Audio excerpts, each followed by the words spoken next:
ரமேஷ்குமார் தேவேந்திரன் அவர்களை ஒரு சில வார்த்தைகள் பேசுமாறு அழைக்கிறோம். கைதட்டி எல்லாத்தையும் உற்சாகப்படுத்துங்க. நம்ம உறவுகள் ஏன்னா ஐயா இமானுவேல் சேர்ந்தாருக்கு வரலாறு இல்லைன்னு சொன்ன எல்லாத்துக்கும் நம்ம சவுண்டடி கொடுத்துருக்கோம். யாரோட பேரன்னு கொடுத்துருக்காப்புல. ஆனா புரிதல் இல்லாத சில பேர் பேசுறாங்க. அதனால இருக்கக்கூடிய நம்ம மக்கள் இந்த மண்ணை வழங்கி இந்த மாபெரும் பொதுக்கூட்டத்தை நடத்தி கொண்டிருக்கிற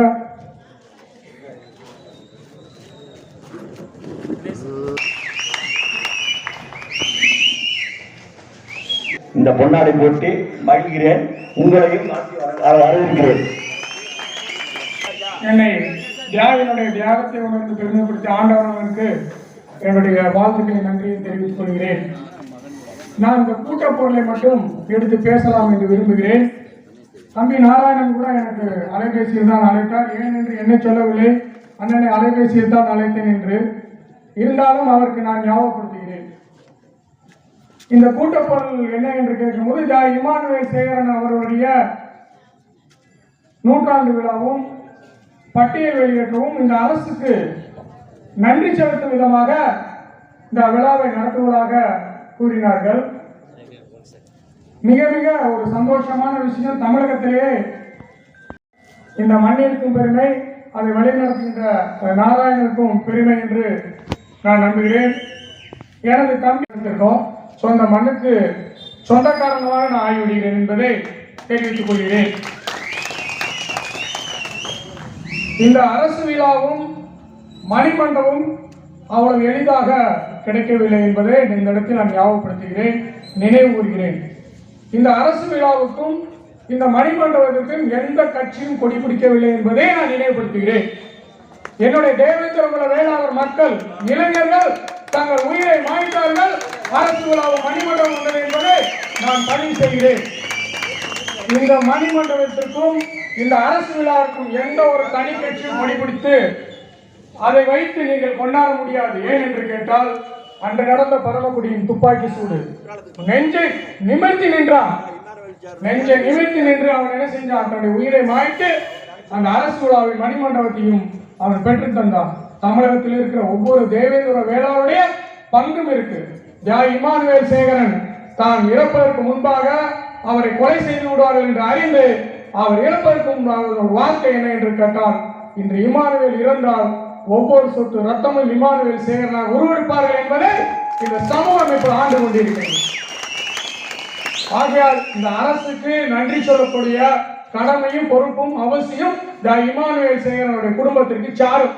நீங்கள் எதை பற்றி விமர்சனம் வைத்தால் நன்றி மறப்பது நன்றன்று, நன்றல்லது அண்டையை மறப்பது நன்று. இதுதான் இந்த அரசு விழாவுக்கு நன்றி செலுத்தியாச்சு.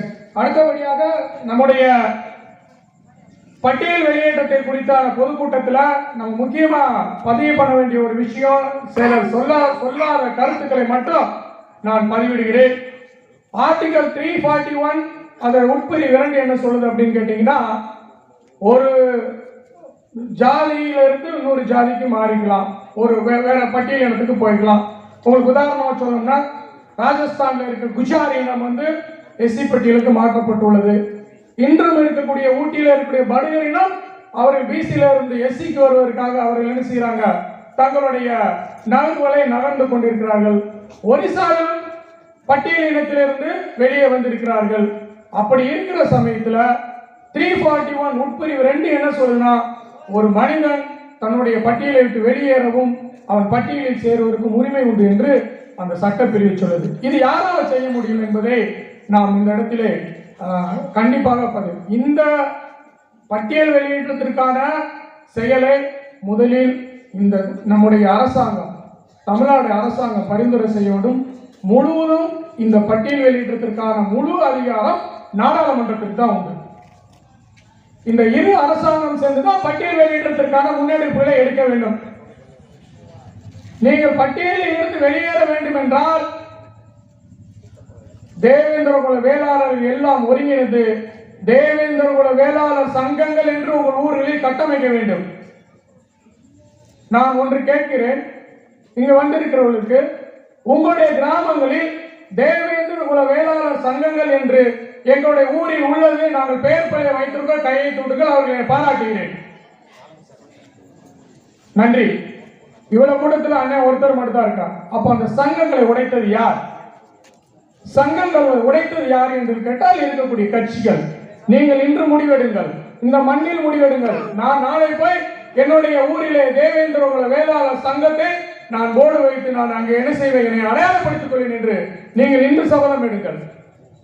கிட்டத்தட்ட எனக்கு ஒரு 40 வருடங்களுக்கு முன்னால் எங்கு சென்றாலும் தேவேந்திர வேளாளர் சங்கங்கள் என்று இருக்கும். நான் இந்த இடத்தில் இன்னொரு பதிவு பண்ணுகிறேன். நீங்கள் எந்த கட்சியினாலும் பயணிங்க, அதை பத்தி கவலையே கிடையாது. அது உங்களுடைய விருப்பம், உங்களுடைய ஜனநாயக கடமை. ஆனால் அங்கேயும் போய் நீங்க SC/ST அணி தலைவரா இருக்காதீங்க. அங்கேயும் போய் நீங்க SC/ST அணி தலைவரா இருந்தால் பட்டியல் வெளியிடத்திற்கான நாம் குரலை எழுப்பிக் கொண்டு அங்கே SC/ST இருக்கணும். அது மிகப்பெரிய வருத்தத்திற்கான ஒரு அப்பேற்பட்ட பதவி இருந்தால் நீங்கள் தூக்கி எறிந்து விட்டு வாருங்கள். ஏன் என்று கேட்டால், நாம் பட்டியல் வெளியேற்றத்திற்கான விடுதலைக்கான நம்ம இயக்கத்தை நடத்தி கொண்டிருப்பது மீண்டும் மீண்டும் ஒரு பதவிக்காக போய் நீங்கள் அடைபட்டு விடாதீர்கள். அதாவது ஏன் நம்ம SC பட்டியலில் சேர்க்கப்பட்டோம் என்று கூறினால் 1860 இருந்து 1910 வரைக்கும் தான் இந்த சுதந்திர போராட்டம் பயங்கரமா நடக்குது. இந்தியாவில் சுதந்திர போராட்டம் நடக்குது. இந்த சுதந்திர போராட்டத்தில் யாரெல்லாம் ஆங்கிலேயருக்கு வரி கொடுப்பேன்னு சொன்னாலும் அவங்க பாளையக்காரன் ஜமீன்தார். யாரெல்லாம் வரி கொடுப்பேன் அப்படின்னு சொல்லி அவனுடைய பாத பூஜை பண்ணவனா ஜமீன்தார். ஏன் என்று கேட்டால், இந்த இந்தியா முழுவதும் நிலங்களை எல்லாம் ஆங்கிலேயர் வைத்துக் கொண்டிருந்தார்கள். அப்ப எங்கிருந்து ஜமீன்தாரரும் பாளையக்காரர்கள் வந்தார்கள் என்றால் ஆங்கிலேயர்களுக்கு கொடி பிடித்தவர்கள். ஆனால் நாம் தேவேந்திர வேளாளர் சமூகத்தை சார்ந்தவர்கள், விவசாயத்தை செய்தவர்கள், வரி கொடுக்க மாட்டேன் என்று சொன்னதின் அடிப்படையில் 1936 சதி திட்டம் தீட்டப்பட்டு நம்ம SC பட்டியலில் சேர்க்கப்பட்டோம். எங்க பட்டியலில்? MBCல பட்டியல் இல்லையா, OBCல பட்டியல் இல்லையா, BCல பட்டியல் இல்லையா? அதான் SC பட்டியல் மட்டும் வர்ணமான வார்த்தைகளை பயன்படுத்தி நீங்கள் உளவியல் ரீதியாக காயப்படுத்துகிறீர்கள் என்பதை நான் நினைவுபடுத்துகிறேன். நம்முடைய சுதந்திர போராட்டத்தில் அப்பொழுது ஜாதி இல்லை. எங்கு சுந்தரலிங்கம் இருந்தாரோ அங்க பூலித்தேவன் இருந்தார். எங்க சுந்தரலிங்கம் இருந்தாரோ அங்க வெண்ணிக்காலாடி இருந்தார். இன்னொரு நான் ஞாபகப்படுத்துகிறேன். நம்முடைய மேற்கு மண்டலத்தில் இருக்கக்கூடிய வன்னியம்பாளையம் என்ற கிராமத்தில் ராமசாமி பன்னாடியார் என்று ஒருத்தர் இருந்தார். அவர் யார்? அவர் இன்னும் அடையாளப்படுத்தப்படவில்லை. அவர் கிட்டத்தட்ட 1800களில் வரிகொடா இயக்கம், இந்த ஆங்கிலருக்கு நான் வரி கொடுக்க மாட்டேன் என்று திப்பு சுல்தானுடைய அந்த அமைச்சரவையில் இருந்தவர் சேலம் வரைக்கும் தன்னுடைய வரிகொடா இயக்கத்தை நடத்தியவர் என்பதை நான் கூறிக்கொள்கிறேன். தினேஷ் நேரம் குறைவு என்று சொன்னதன் அடிப்படையில் தியாகி இமானுவேல் சேகருடைய குடும்பத்தை மட்டும் நான் சில வார்த்தைகள் கூறிக்கொண்டு கீழே இறங்கலாம் என்று நினைக்கிறேன். அதுக்கு நாராயணன் அனுமதிக்கணும். ஏன் என்கிட்ட இமானுவேல் சேகர் இல்லைன்னே சொல்லிட்டு இருக்காங்க. அவருக்கு உருவம் கிடையாதுன்னு இருக்காங்க, அவருக்கு வரலாறு கிடையாதுன்னு இருக்காங்க. ஆனா அவருக்கு வாரிசுகள் இருக்கிறது. இமானுவேல் சேகருக்கு வாரிசுகள் இருக்கிறது. வரலாறு இல்லாதவருக்கு அன்றைய காமராஜர் என்னுடைய அம்மா அப்பாவுடைய திருமணத்தை நடத்தி வைக்க முடியாமல் அவர் என்ன செஞ்சிருக்கார்? வாழ்த்து அனுப்பியிருக்கார்.